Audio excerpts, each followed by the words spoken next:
Good morning, folks. This is Mike out grabbing a few this morning. Finished up a live event with a couple of leaders in the recruiting space. Adam Posner, Joel Alge, Aaron Kalchik, I believe was her name. And I'm going to get in trouble for missing the fourth person. I just haven't had the opportunity to interact with him much. But with that being said, they brought up the topic of quiet quitting. And why do I want to talk about it? The framework was basically of the conversation was, what do you do to address quiet quitting inside of your organization?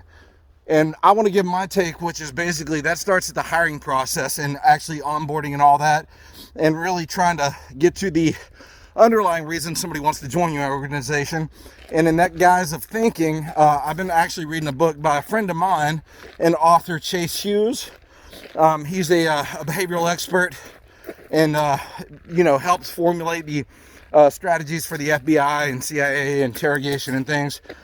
And when I bring up that behavioral analysis, and this isn't a deception technique, it's really just a quality assurance technique, and kind of being in the realist spectrum of things, knowing that folks will kind of pad perhaps on their resume or, slant interview questions. So what I want to give you today is kind of a tool.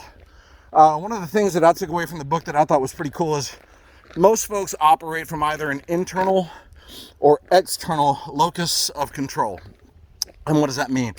Internal folks, which is who I typically like to hire from my candidate pool, and those are going to be the folks that are really called to action, independent thinkers, typically will go above and beyond on their own, don't leave things to chance, not really, believers in luck, and really want to control their own destiny.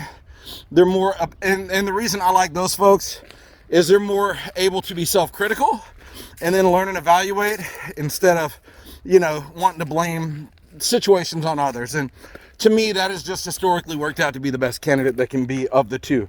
And so how do you get there?